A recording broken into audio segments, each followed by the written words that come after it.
think we can get started.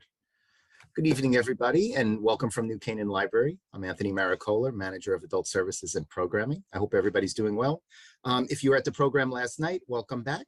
Tonight, our speaker, Dr. Jessica Striebel MacLean, is an urban archaeologist at the New York City Landmarks Preservation Commission and the New York City Archaeological Repository, as well as an adjunct professor of historical archaeology at NYU and the City College of New York.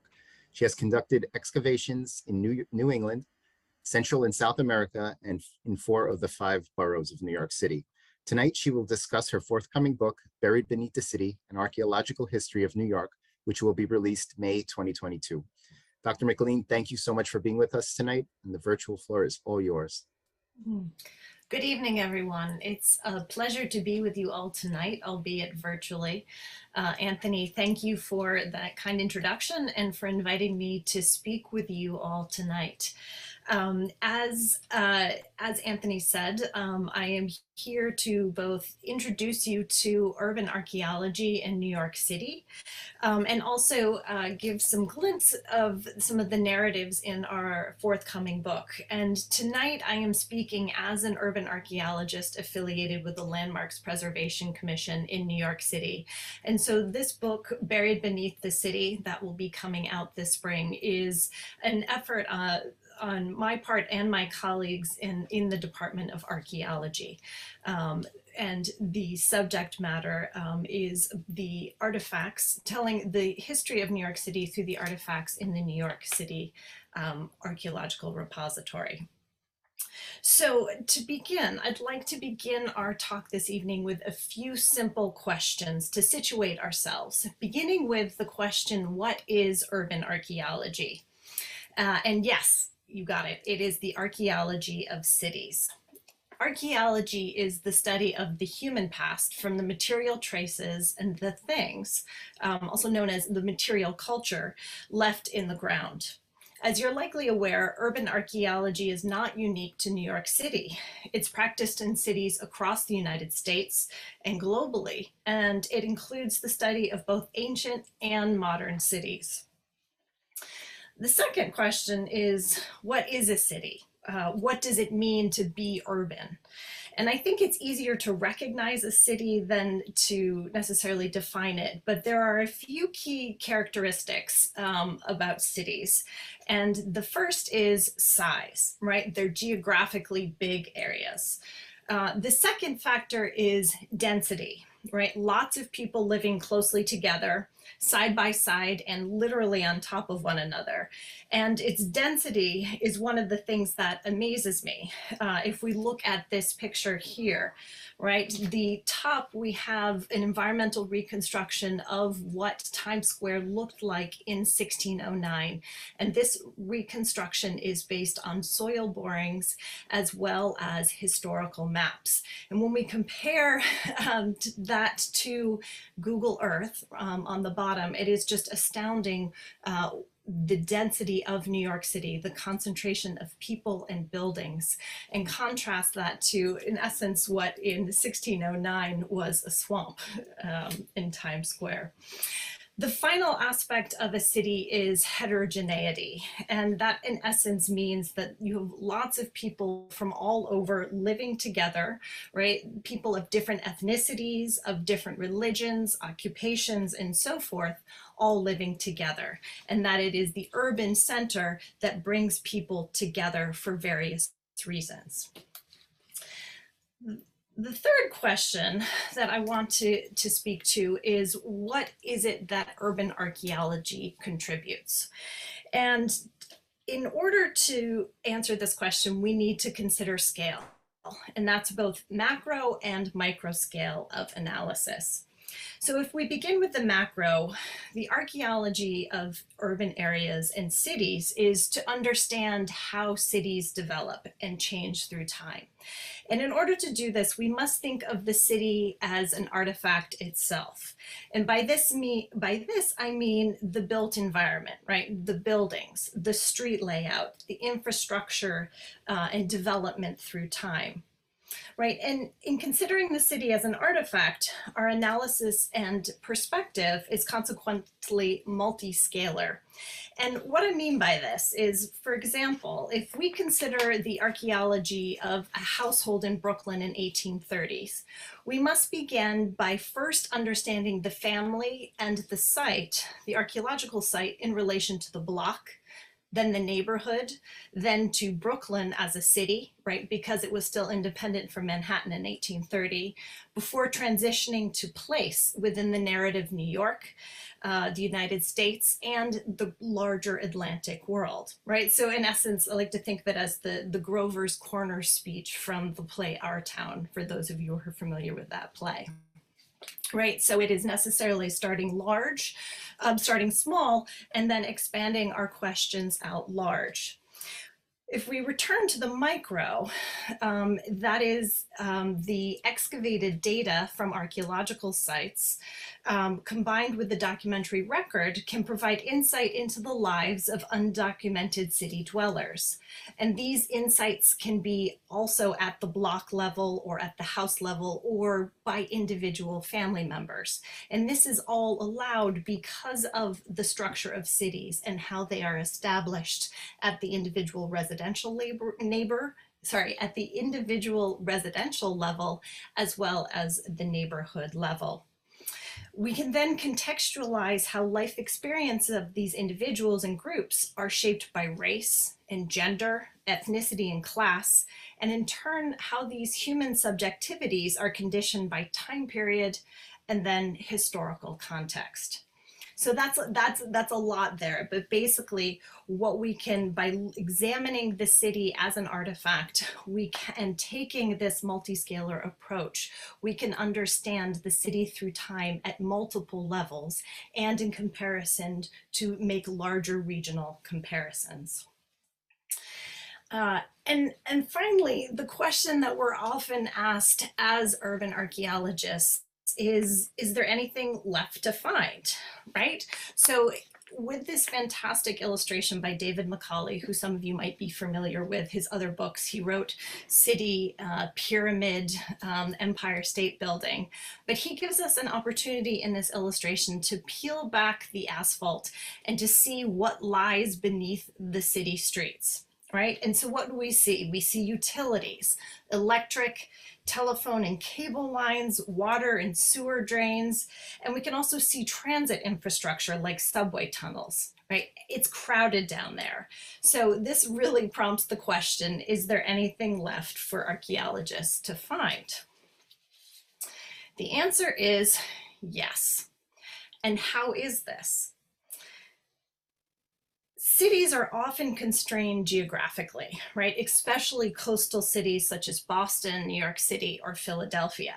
So as a result of this geographic constraint, cities don't move, right? But they build on top of themselves, layer by layer over time. And the way that cities are built means that what comes before often survive beneath the surface, below and between, right, the foundations of subsequent generations.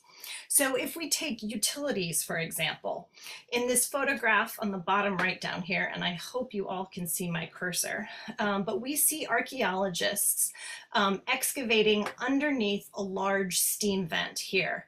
And this is a part, archaeologists here are excavating during the South Ferry Terminal Project. And what you see are part of the 18th century battery fortifications that wrapped around lower Manhattan.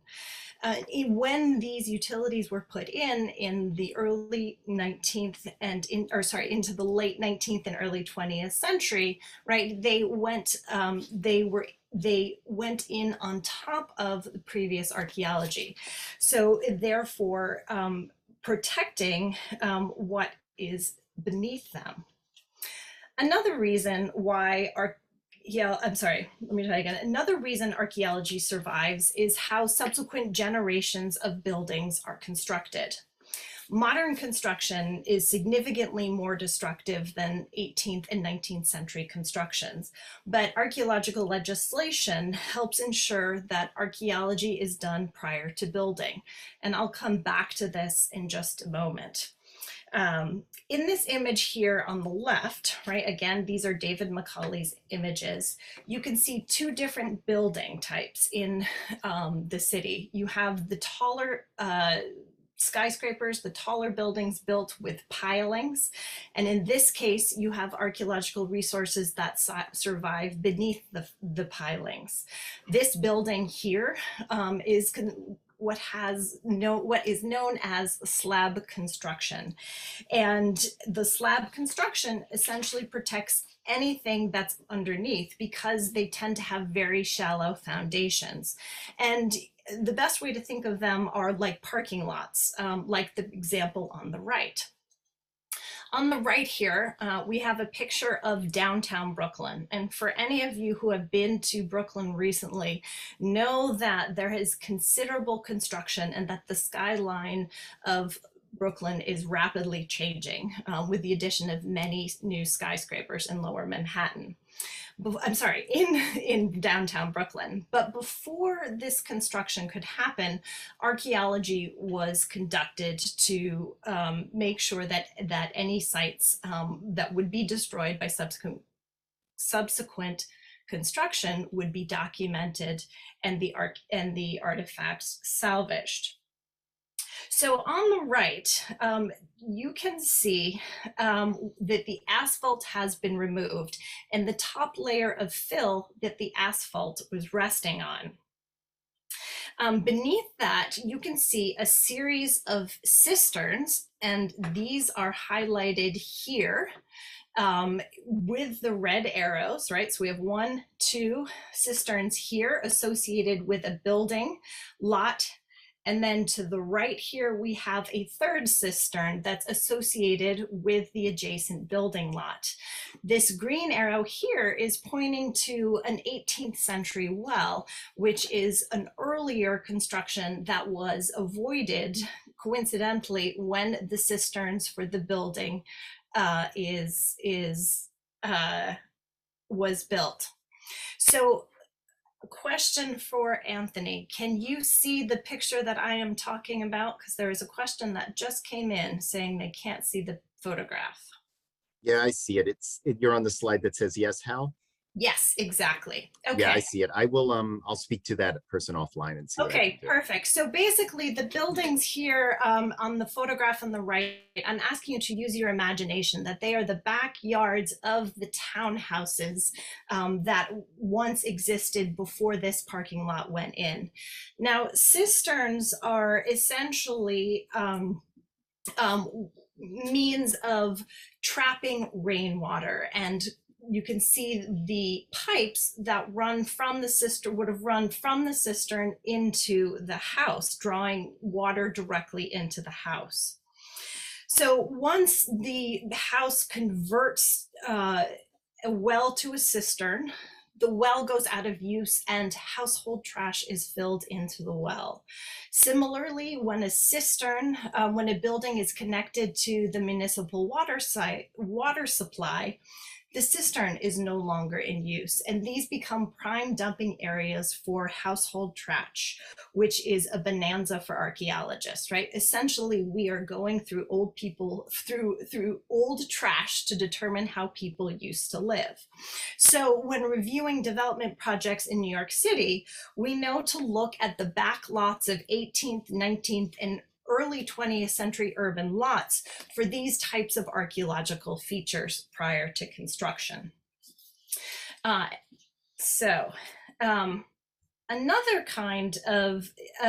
example of archaeology surviving beneath early 20th century buildings is here in this photograph of the 7 Hanover Square project.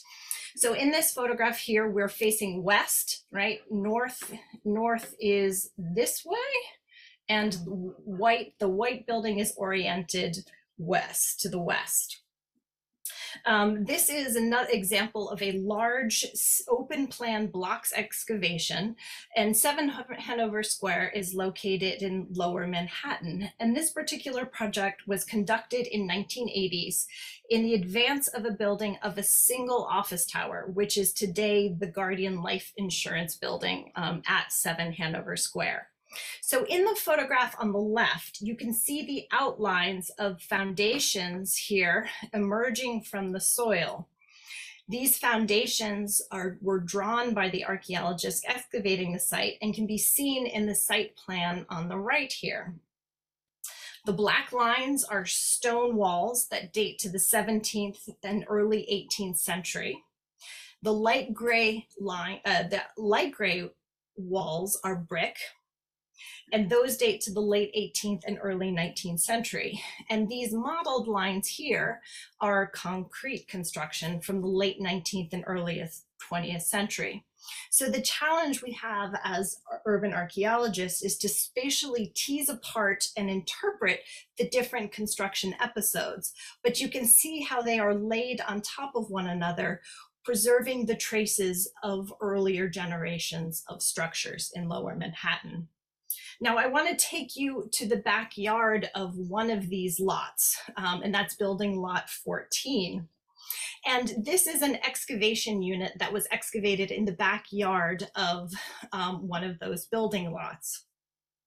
And what you see here are the accumulated layers of, debris through time, also known as the stratigraphy. Right? And these are the layers, and each of these layers are laid down at different time periods. So for example, the red arrow is pointing to a circa 1700 to 1730 household trash deposit. And archaeologists date this particular deposit by the age and type of artifacts found in the layer. Now, if you were to in the layers below that 1700 layer, you have deposits associated with the 17th century Dutch house. And beneath that, you have landfill that was added by the Dutch settlers and English settlers in the late 17th and early 18th century. This part of Lower Manhattan was water in 1630 and was subsequently infilled with trash and other landfill techniques to expand the waterfront. And that landfill is an artifact itself that contains the trash and the artifacts of daily life from the 17th century. So Lower Manhattan is particularly a wealth of sites as well as artifacts dating from the arrival of Europeans in Lower Manhattan all the way through to the present. So shifting gears slightly, I want from the how of archaeology to the what of urban archaeology. I just want to share that there are two distinct temporal and cultural focuses in New York City archaeology. The first is the archaeology of Indigenous peoples, and this seeks to understand daily life in the 5 boroughs prior to the arrival of Europeans. And this area of study is integral to urban archaeology in New York City. These sites predate the arrival of Europeans and date from as far back as 13,000 years ago to circa 1609, when Verrazano first set foot in New York City.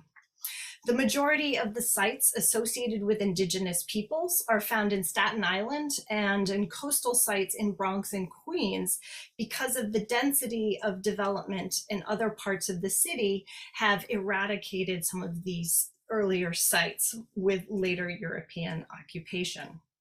The earliest date we have for human occupation in the region is 13,000 years ago, and that's from a site on Staten Island.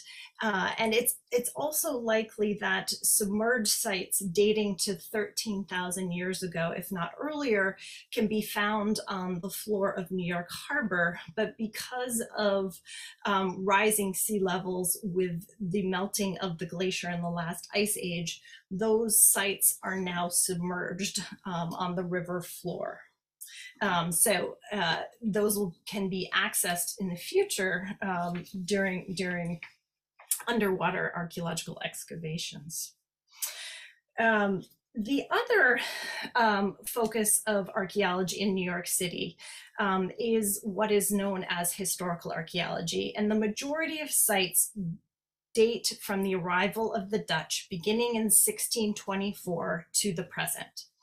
So as a result, much of the archaeology conducted in New York City can be characterized as a subfield known as historical archaeology. Historical archaeology lies at the intersection of the documentary record. And when I say documentary record, I mean archival documents, maps, photographs, and oral histories with the material record of the past. And those are the traces of everyday life that archaeology makes accessible. The archaeology of Indigenous people is also intrinsic to historical archaeology, but that the questions guiding research expand to include how did Indigenous peoples respond to European incursion, and how did the lives of both Indigenous peoples and Europeans change as a result of these interactions. I see a question that I want to address before going further. And one of those questions is, what does BP stand for? And BP stands for before present. And in that case, before present is considered 1950. So you essentially subtract from 1950 backwards. So essentially 13,000 years ago. Okay, so I want to briefly turn to the question of what triggers archaeology in New York City, which is part of the work I do at Landmarks Preservation Commission at New York Landmark. Which is part of the work that I do at the Landmarks Preservation Commission as an urban archaeologist. Generally speaking, there are three things that trigger archaeological review in New York City. The first is a suite of federal, state, and city regulations, and I've outlined the key ones here on this slide. And this legislation ensures that archaeological review is completed for projects in the city that receive federal, state, or city funding. Now, these laws came about after a period of rapid urban development in New York City, as well as in the rest of the country in the 1960s and 1970s, which helped to spur the implementation of preservation laws. And that includes the dismantling of the original Penn Station, which you see pictured here. This is the Beaux Arts design Penn Station. And this station was replaced with the Penn Station that we know and love today. So in the light of the destruction of some of these structures, preservationists galvanized along with the archaeological community to implement federal, state, and city laws to help protect these resources. And as a result of these new laws that were implemented, something called cultural resource management archaeology was born. And the majority of archaeology conducted in the New York City region, as well as in the nation, falls under the category of cultural resource management. And that is doing archaeological review and excavation in response to development projects. The second trigger in New York City is the New York City Landmarks Law that was developed in 1965. And this law includes provisions for the protection of historic resources in New York City through designation. And this process can include archaeological sites such as burial grounds. The combined African Burial Ground and the Commons Historical District near City Hall in Lower Manhattan was the first historic district designated to protect archaeological resources in New York City. And the Akawahang Manahanang, which means island protected from the wind in the Delaware language, this archaeological site was just designated in June 2001. And any proposed construction at this site, which is located in Conference House Park on the southern tip of Staten Island, will be regulated by LPC. So any future construction in the park archaeology will be done first to make sure that nothing is impacted by the development. The third element that triggers archaeology in New York City is academic inquiry. And an example of this is the Seneca Village archaeological excavations that happened in Central Park beginning in 2011. And essentially, research question and timelines for these projects are not informed by development, but by the project goals outlined by the general project. Seneca Village was excavated by faculty members from City College, Columbia University, Barnard College, as well as historians from the New York Historical Society. And one of the research questions guiding this excavation was to determine if any traces of Seneca Village, which existed in the park between 1823 and 1853, remained.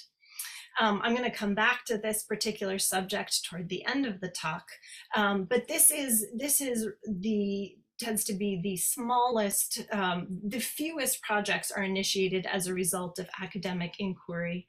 And in part, the majority of these projects are conducted in parks where pressure from development is not spurring archaeological excavation, and there's time to conduct excavations in a different manner. Now, with archaeological projects come archaeological collections, and collections that require curation, storage, care, and interpretation, right? As soon as you take an artifact out of the ground, it tries to reach a place of equilibrium with the surrounding environment. So as a result, it is necessary to keep artifacts in temperature and humidity controlled facility. And in 2014, the archaeology department at Landmarks opened the Nan A. Rothschild Archaeological Repository. And here we curate collections associated with New York City. So these are collections that are from New York City sister agencies in New York, such as the Parks Department or the MTA, like the project that I mentioned at South Ferry, when the extension to the #1 train was being put in and the 1740 battery was unearthed during that process. The repository currently holds hundreds of thousands of artifacts. We do not have an exact number yet, but it represents 31 different archaeological projects throughout the city. And in order to make the collection accessible to the general public, we've created a website, and this is the landing page here.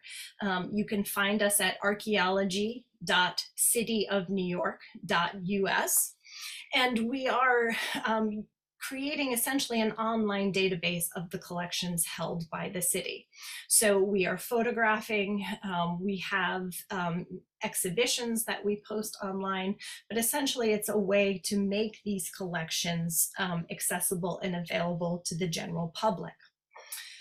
The repository itself is currently open to archaeological researchers, university interns, and adult volunteers, as well as educational outreach. And I work with a number of area universities and colleges with anthropology majors who want to develop research projects or work with professors to develop courses based on the materials of the repository.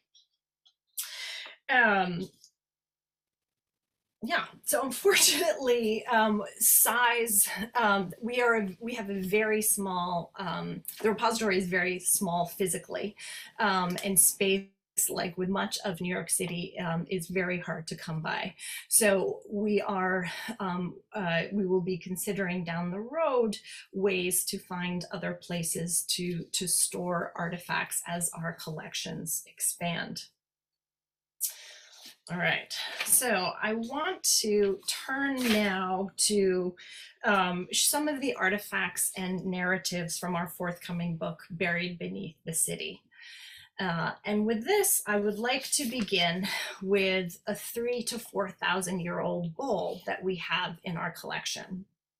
So between 3,000 and 4,000 years ago marked the time period in New York City that archaeologists call the Transitional Archaic. And you can see on this timeline of the city, it spans from the early Paleo-Indian period, and that's where we get those 13 to 14,000 year old dates, all the way through to the arrival of Europeans in circa 1600. And this is just for New York City.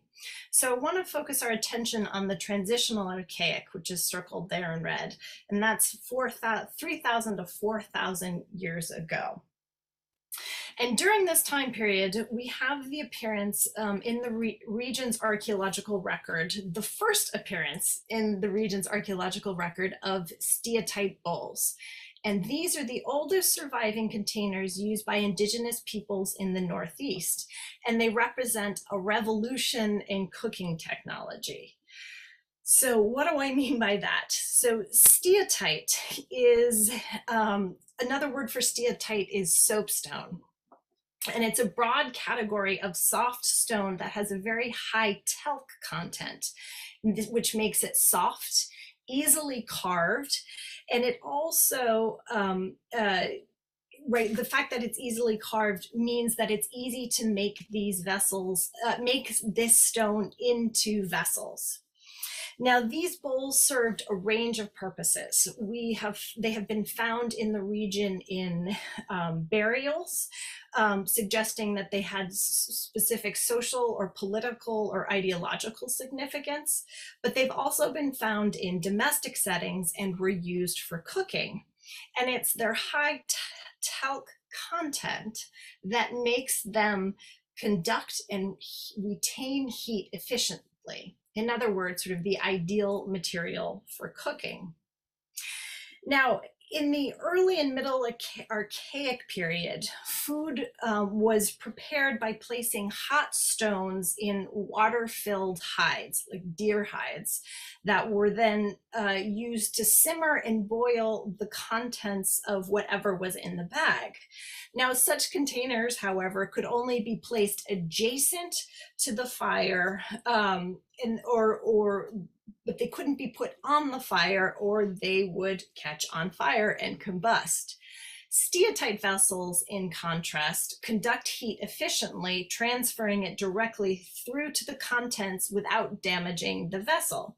So this meant that steatite cooking vessels could be suspended directly over fires or buried directly in the coals and heat more consistently. So how does this translate to a cooking revolution? It essentially means that you can go from boiling your food to essentially to simmering, to braising, right? To have more control over the preparation of your food. So more complex stews, you could have braised foods in a way that you couldn't previously. And so as a result, these vessels were quite valuable. Not only did they take considerable amount of effort to fabricate, but if they broke, they were often repaired. In this example on the screen here, you can see this is showing you the exterior of the bowl on the left and the interior of the bowl on the right. And this is a mend hole, which would have lined up to a second mend hole on the adjacent rim sherd, and a cord like sinew would have been tied tightly between the two, in essence repairing the bowl. The bowl would not necessarily be watertight anymore, but you could still use it for mixing and grinding of foods, which was just as valuable. So the fact that these vessels, we have evidence of these vessels being repaired and stored, is an indication of the value that they had in day-to-day life. So why repair? And this is in essence because steatite is not local, right? And it is difficult to obtain. And it is indicative of a coastal trade between New England, Pennsylvania, and the New York region.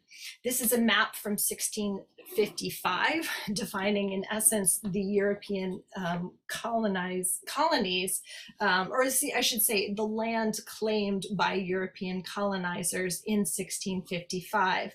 But you can see here we have in red Long Island. The yellows are what are, and Long Island was claimed by the British. The yellow is what was claimed by the Dutch. And then the green, we have what is claimed by New France, and sort of these smaller elements of New France. So the known steatite quarries are in Massachusetts, Western Connecticut, Rhode Island, and Southeastern Pennsylvania. Now, we haven't yet analyzed the steatite bowls in the repository's collection to know directly where it comes from, but a sourcing study of steatite bowls out on Long Island, the bowls were found to be linked with quarries in Rhode Island.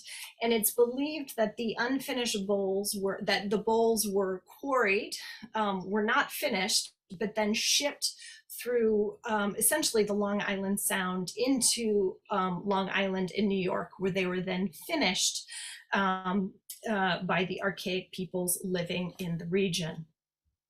Now, steatite bowls, however, were comparatively short-lived technology, and they only lasted for about 1,000 years. Because by the woodland period in the region, we see the development of ceramic bowls, and steatite bowls are no longer found in the archaeological record in the area. Now, this is in part because ceramics were able to be made locally, right? You have the raw material, the clay, readily available. It's also lighter and easier to maneuver clay bowls, and they also offer the same heat retention and transmission qualities that steatite did. So we see a phasing out of steatite bowls and the emergence of ceramic bowls. And here on the left, you see an example of middle woodland sherds. And sherds, I mean ceramic fragments. And these are all the rims of different vessels. And you can get a sense for the different kind of decoration that the pots, that the exterior of the pots were decorated with. And on the right here, we have late woodland ceramic vessels. And you can see they get more complex in the decoration that's applied and also the shapes of the rim. And essentially the late woodlands period is when Europeans first arrived. So we see these kinds of vessels in both indigenous peoples sites as well as in early European sites in the region as well. Moving forward in time, I want to take you to the 18th century, to what is now City Hall and the Historic Commons District. And that is here outlined in white, if you can see. And for those of you who are familiar with this part of Lower Manhattan, City Hall is located right here. This building to the north is Tweed Courthouse, and this red line here is Chambers Street that runs east-west just to the north of Tweed Courthouse. Now, beginning during the Bloomberg administration, a series of significant renovations were planned for both City Hall and Tweed Courthouse. And a number of these renovations included replacing the water and sewer lines that were connected to the building, which triggered a number of archaeological projects in and around City Hall at the time. And during one of these excavations provided insight into one of the city's first municipal institutions, which the almshouse, which is located essentially where City Hall is found today. So taking us back, this is the David Grimm plan. This is an excerpt of David Grimm's plan of 1742. And this red line here marks sort of the northern boundary of Lower Manhattan in 1742. And the red line, and that orients it with Chamber Street. So Chamber Street was where a wooden stockade was located, and essentially the majority of New York City was south of Chamber Street. And if you see right here, this is that same commons area that was outlined in the white in the previous slide. And this is right here, you can see in this little blown up section, what is known as the poorhouse or an almshouse, which was built between 1735 and 1736. In essence, right where City Hall is now located. Now, the poorhouse was built as both a refuge and workhouse for members of the New York community who were indigent or didn't have housing. And the almshouse was created by the Common Council to house the poorest and to teach them a simple trade. And this was the city's first municipal institution specifically constructed for the indigent. And it transferred the care of the city's poor from religious institutions into the hands of the city, right? So it was the first attempt to take care of its own people that wasn't religious based. And the funding for this comes from the Common Council. Now, who was this, who lived at the almshouse? So if we turn to the Common Council minutes from 1736, it essentially defined occupants of the almshouse as people who should, quote, be sent or committed thither and able to labor, and also all disorderly persons, parents of bastard children, beggars, servants, runaways or otherwise misbehaving themselves, trespassers, rogues, vagabonds, poor persons refusing to work, all such sturdy beggars as go wandering and begging about the streets and making alms. Right, so this is a description and motivation for the poorhouse that is right with commentary, right? So the social, what was essentially prompting this may not have been as much about social reform as about taking care of needy people. So this is essentially what we have in the written record that explains the lives of individuals who lived in the almshouse. But because of archaeology, we have a glimpse of one of the trades that residents at the almshouse were engaged with. And this is bone button making. The almshouse, right, located in the Commons, was just south of the tanning yards, which were located by the Collect Pond, which, if you're familiar with the African Burial Ground Project, was also located on the perimeter of the of the Collect Pond, adjacent to the more noxious industries in the city, like the tanning yards, and that's also where ceramics. It was called. It was where the kilns for the ceramic industry were located. But because the tanning yards were in close proximity to the almshouse, you had a ready raw material for bone buttons, which was the primary material for buttons in the 18th century. So what you see here in this slide are examples of the manufacturing waste from button making. So in the top left, right here, we can see the failed attempt, the failed and discarded attempt to drill out a bone button. While these fragments here show us successful attempts to drill buttons, and it shows us the different sizes of buttons that were being manufactured. And these two here on the bottom right are what are known as button cores that form the interior of composite buttons, which are buttons that are made of two different materials. So artifacts such as these buttons prompt the questions such as, what were people wearing, right? What were these buttons used for? And also a question simply is, how were these buttons made? And for this, one of the primary sources that we can turn to is something known as Diderot's Encyclopedia, which is, Diderot was French, and essentially this is an encyclopedia that has been digitized and made available through the University of Michigan. And it provides this particular Diderot's Encyclopedia provides pictorial and written descriptions of thousands of 18th century trades, from sugar making to button making and brick making and sort of all things in between. And the illustrations not only show us how the process of how things were made, but it also shows us the specific tools that were being used in the production process.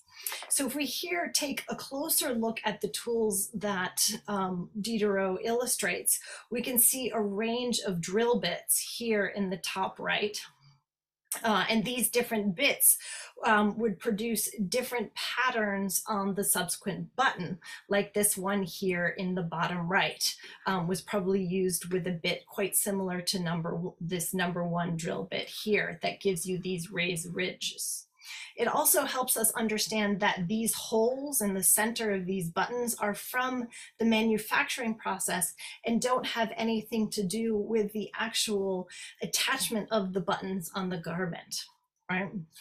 We also see from this illustration of the saw, right, being used to cut the bone, and they were using cow and horse ribs because they're the widest and the flattest and widest bones that lend themselves to the manufacturing of button.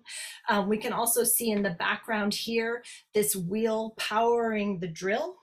And we also see that button making was done by both men and women, and because of the similarities between within the different European powers at the time, it is likely that in the British context, like the French context, that you would have similar social, you would have both men and women also involved in the manufacturing process.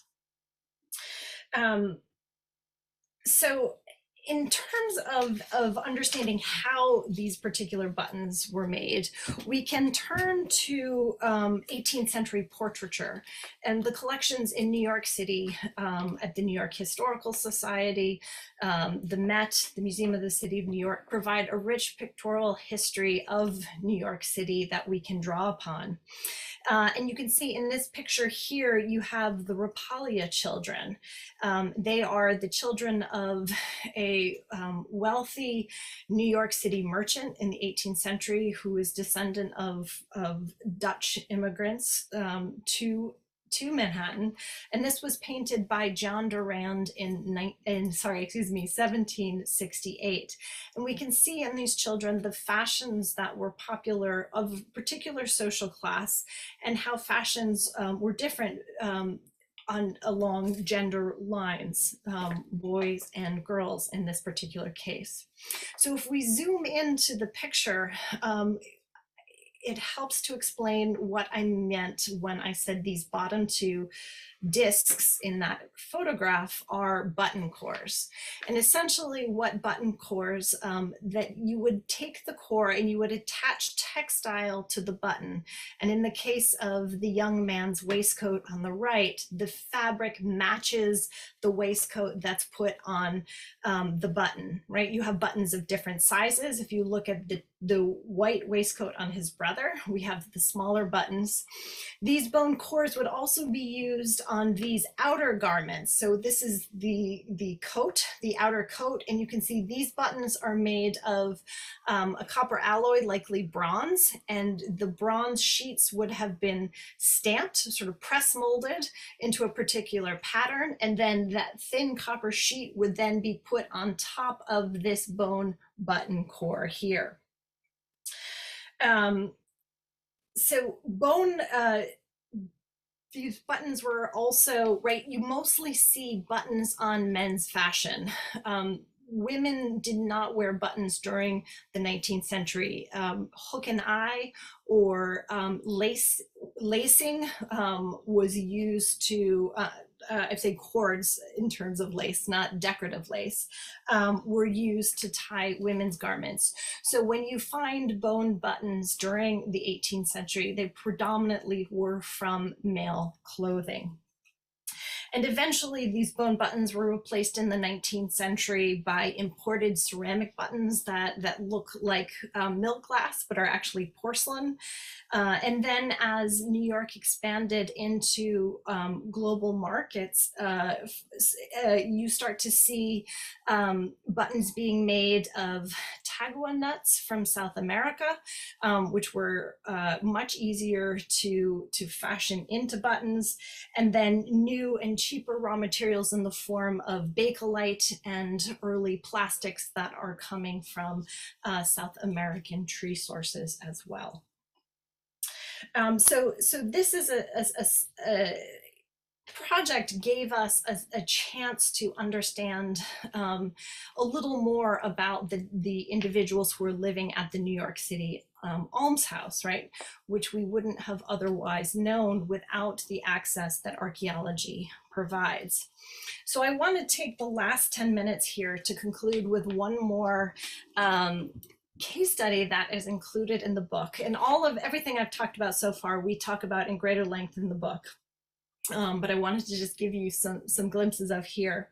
And I want to finish by coming back to the Seneca Village archaeological project that I spoke about in the context of projects led by academic inquiry, rather than projects that are initiated through development. And as I spoke of earlier about marginalized and undocumented communities that don't appear in traditional historic accounts, archaeology is a way to shed light on these marginalized communities. And in this particular instance, the lives of Black New Yorkers, and specifically free Blacks, right? Post-emancipation communities, Black communities in New York City. We have very little left, very little in the written record. Historians are beginning to interrogate the written record differently and asking different questions and understanding more about Black lives. But in essence, the documentary record of Black New Yorkers in the mid-19th century is scarce.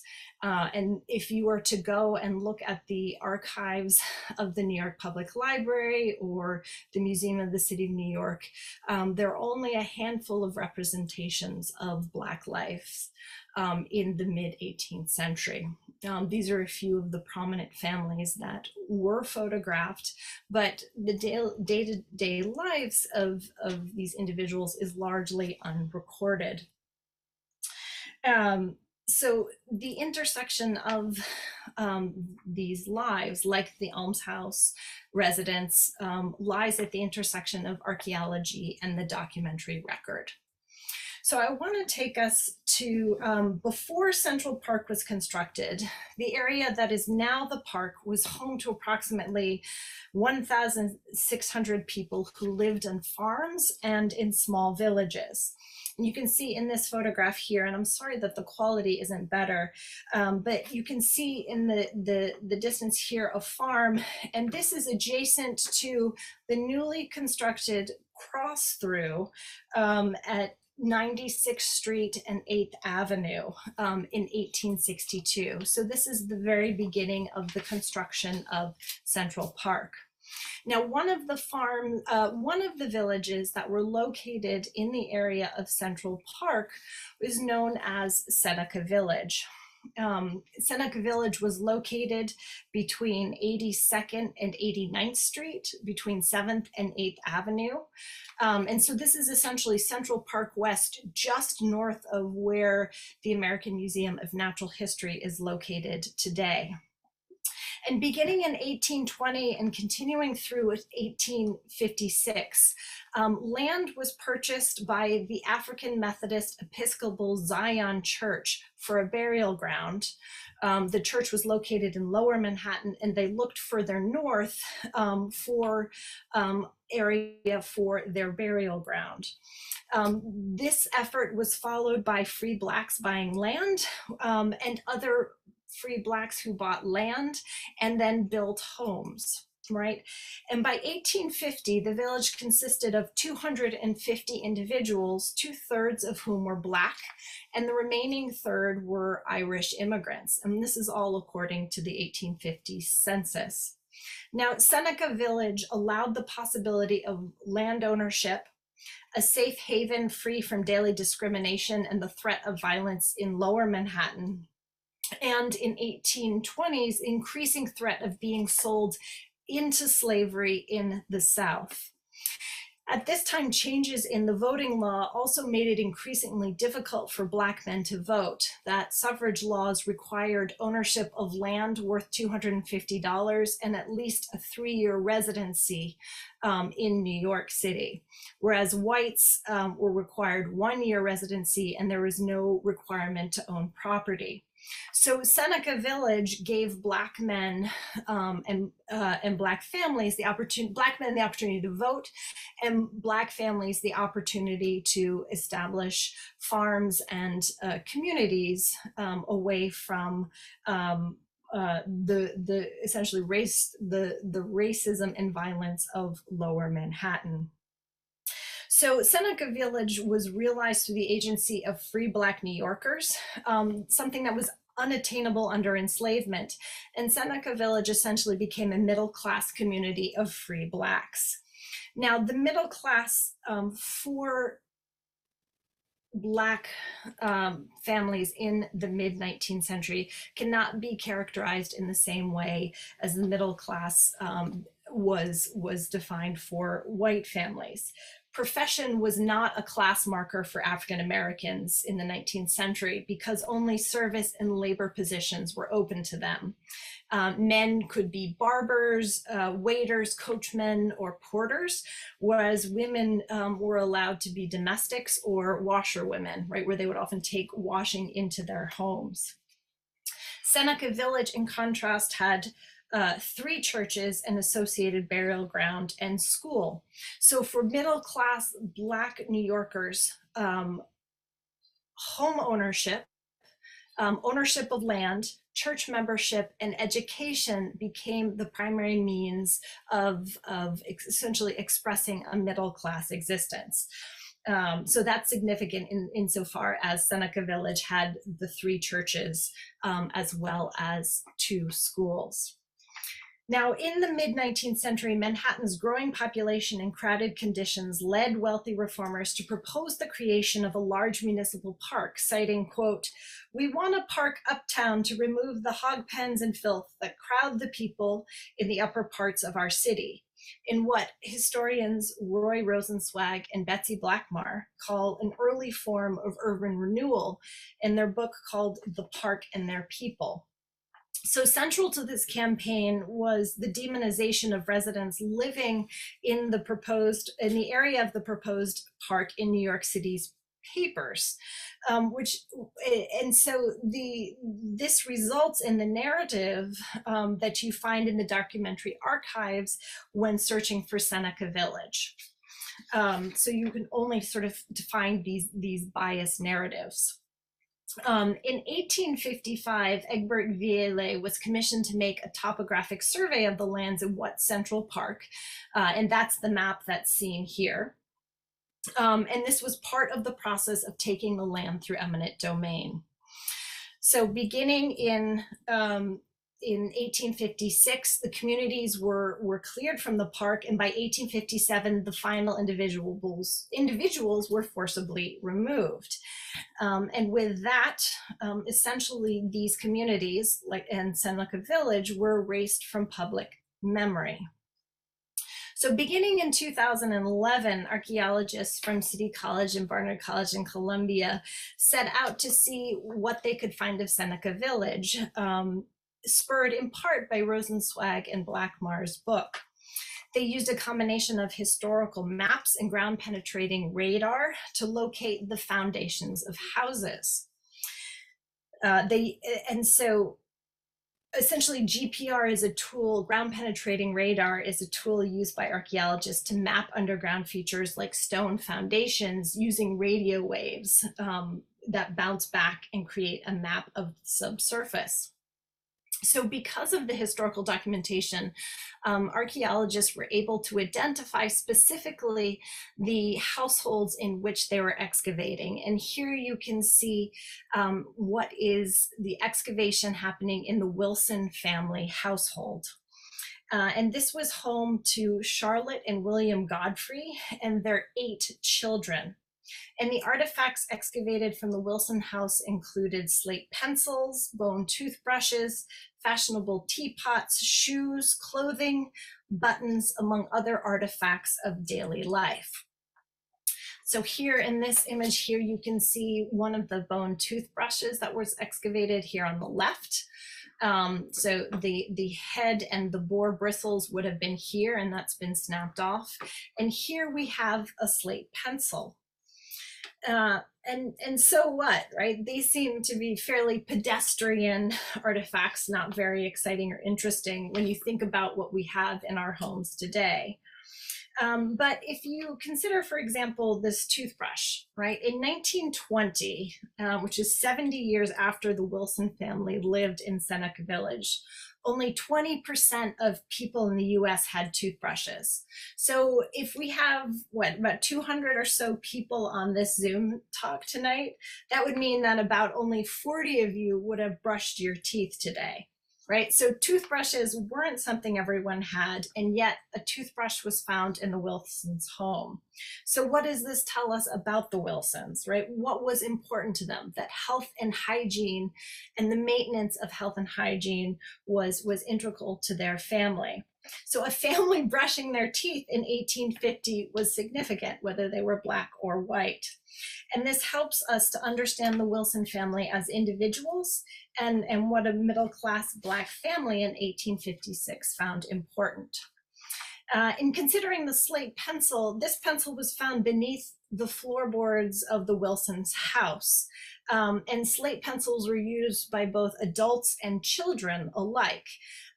Colored School Number 3 was established in 1840 in Seneca Village in the African Union Methodist Church, and was one of only a handful of Black schools in all of New York City at the time.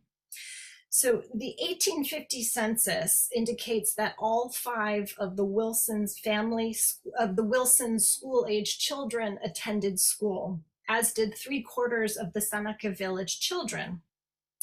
So in comparing the school attendance of Seneca villagers to that of another African-American community in downtown New York from the same period, we find that 1/3 more of Seneca Village children attended school. And from this, we can conclude that parents of Seneca Village valued education and were able to ensure that their children attended school rather than work. So in sharing this, I am essentially trying to humanize the Black experience through archaeology.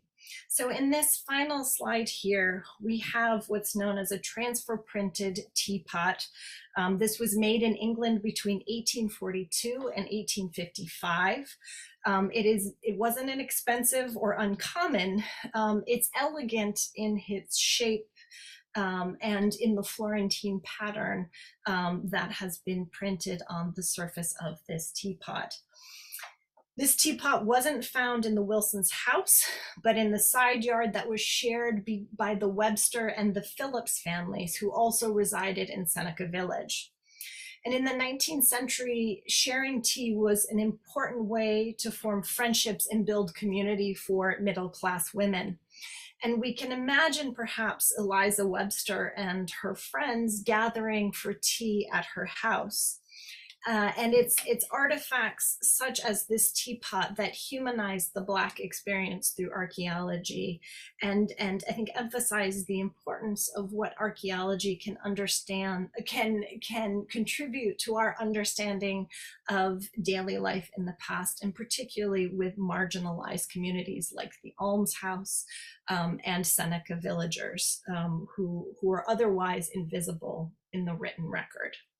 So I know I've gone over a little bit because I tried to put a lot into this talk for you, but I want to thank you sincerely for your time and your attention this evening. And I can see that we have questions here in the question and answer, and I will turn to them to provide some answers.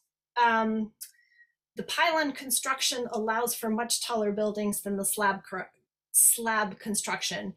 You're absolutely correct. And as buildings, building techniques transform through time, they increasingly impact the subsurface. So the earliest skyscrapers were built on pilings, whereas the newer skyscrapers are anchored directly into sorry, let me take one step back.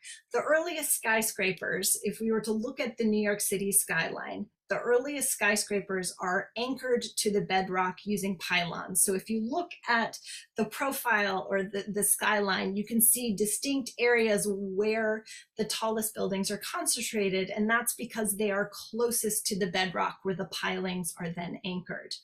Slab construction was used for much shorter buildings, for much shorter buildings, full stop. Today's construction, you can see New York City skyline is changing radically. And that is because building technology is no longer restricted to anchoring pilings in the bedrock. So we are now seeing tall buildings going up in areas where the bedrock is not close to the surface. Let's see, I have another question here by, which is, what is in 1700s trash? So the majority of things that we find in 18th century trash, or trash from the 1700s, are things that are made of ceramic. This is in large part because ceramic is durable, right? We find glass. In Lower Manhattan, however, because of the fact that the water table is very close to the surface and Lower Manhattan has significant made land, it means essentially that we are digging through mud, and mud is anaerobic, means that oxygen is not available that will cause the decay of organic materials. So from that South Ferry excavation, from the 7 Hanover excavation, we have leather shoes that have survived. And because of conservation, when they've come out of the ground, we still have those in our collections. So the majority of 17th and 18th century trash is ceramics, glass, and stone, but in particular conditions, we will get organic materials such as leather, botanical remains that we can then analyze to understand what people are eating, as well as soil analysis that can also help us understand what kind of parasites, for example, people were suffering from. Someone called out Penn Station circa 1990. I think, I'm not sure if that's a question or a typo that I had in the slide, but yes, Penn Station in the present is nowhere near the original Penn Station as conceived. One of the questions is how are we able to date human habitation? And I think that's in particular to these sites that have habitation that dates back to 13,000 years. In those particular instances, those dates come from C14 dating or radiocarbon dating. And that is essentially a method of dating that carbon decays in a predictable rate. And essentially, by analyzing the remaining carbon, we can extract a date. So that is how the sites in Staten Island have been dated to 13,000 years ago. We don't use that kind of dating methodology for more recent sites because we can use artifacts and artifact studies, whereas radiocarbon dating is much more expensive. So we save that for the sites where we need to get specific dates from. Let me see what other questions we have here.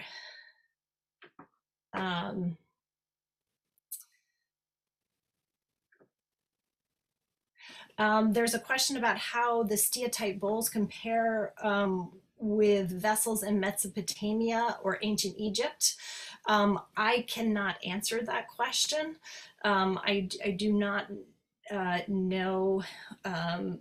I imagine that the qualities are similar in that you are trying to get heat transfer and maintaining consistent heat, but I can't specifically speak to the remains, the vessels in ancient Mesopotamia and Egypt.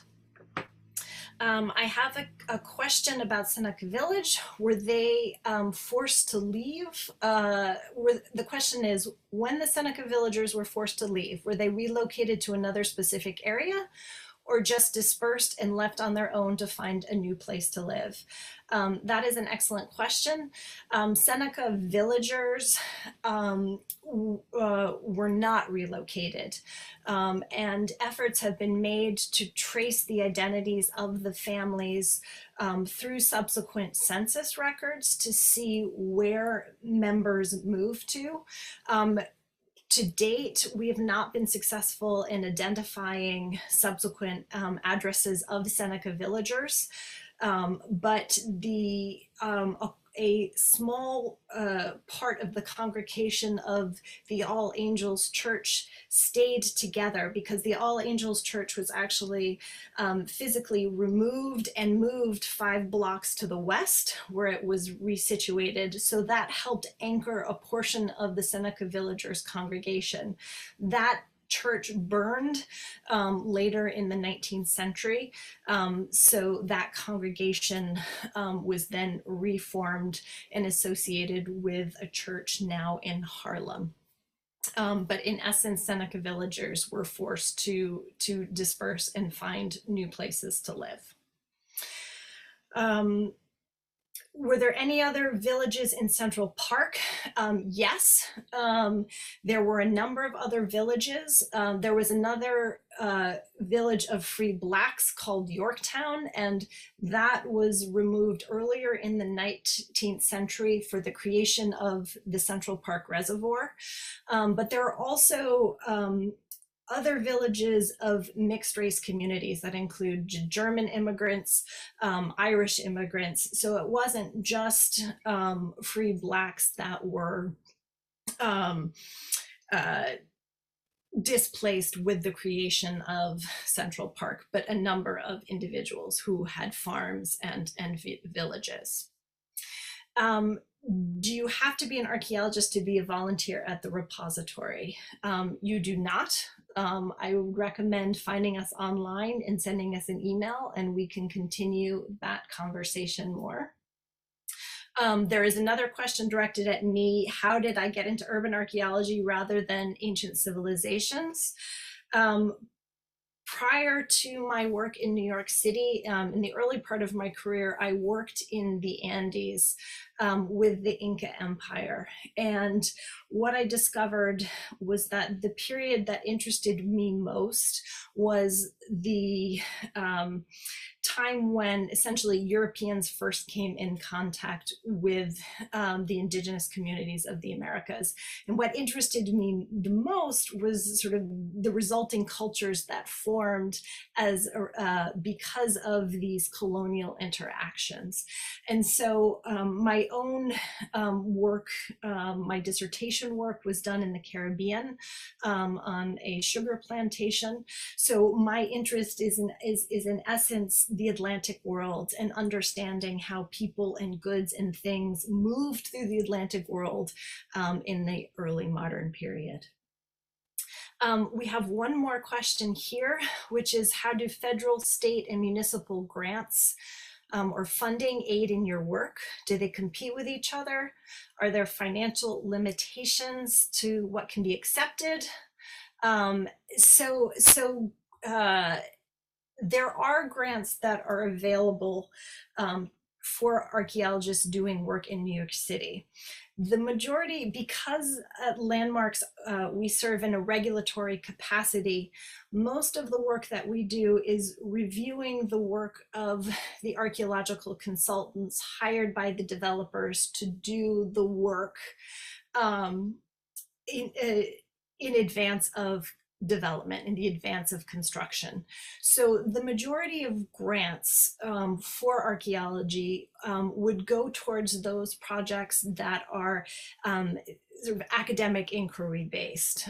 So universities can apply for grants to do archaeological work in the city, but any work that is required of a developer of a development project that has state or federal funding, that is built into the cost of that development project. So grants aren't used in that sense. Okay, and then we have one final question here.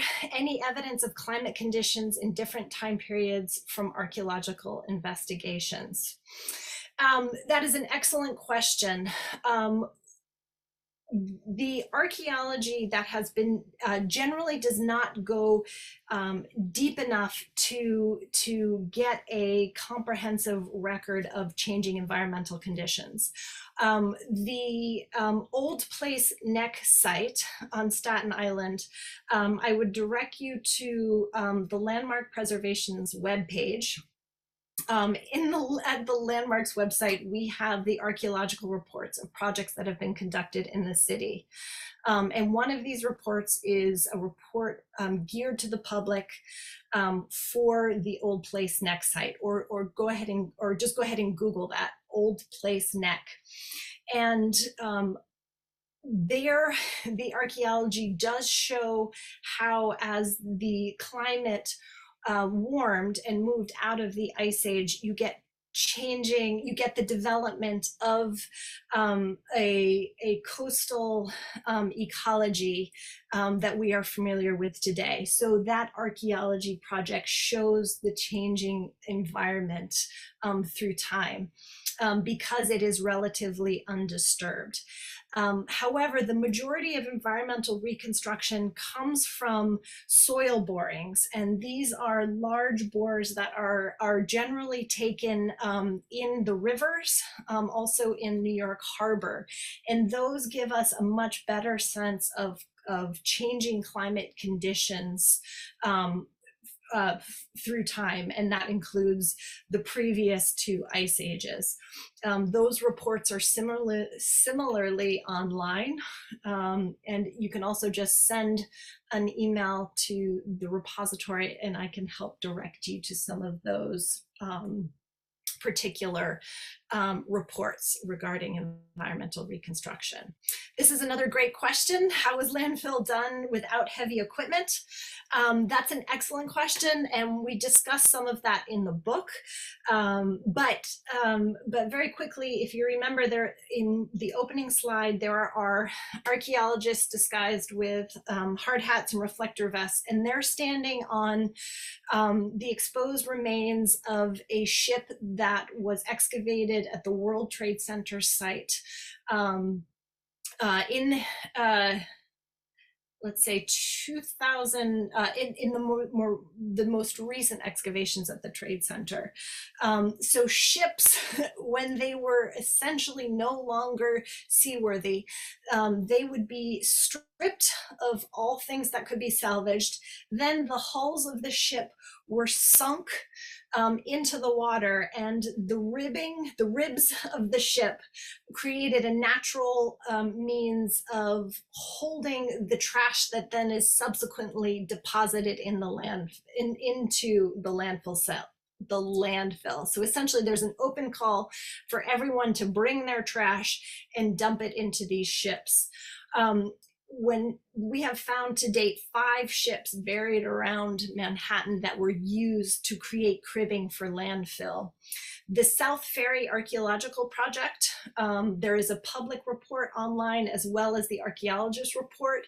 That is an instance where landfill was created using log cribbing that essentially make these large boxes, if you think kind of like Lincoln logs, and those are sunk in the water, and then those are filled with refuse. They're filled with soil from buildings that are being built.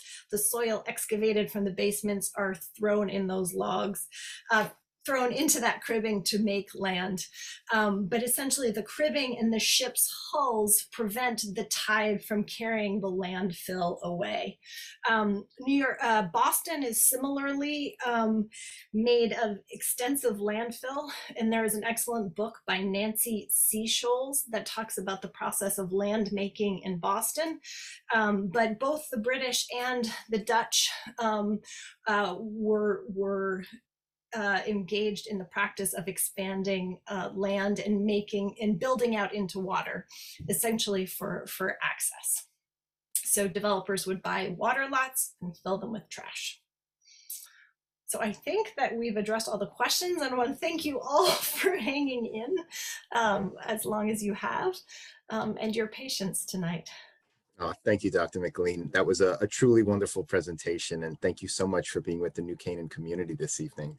I know I'm not alone when I say that I really look forward to the release of Buried Beneath the City.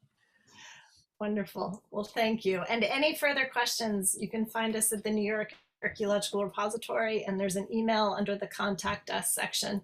I would be happy to get your email. Oh, wonderful. Thank you so much. Thank you, everybody, for joining us this evening. Stay safe, stay healthy, and enjoy the rest of your evening. And thank you again, Dr. MacLean. Good night, everyone.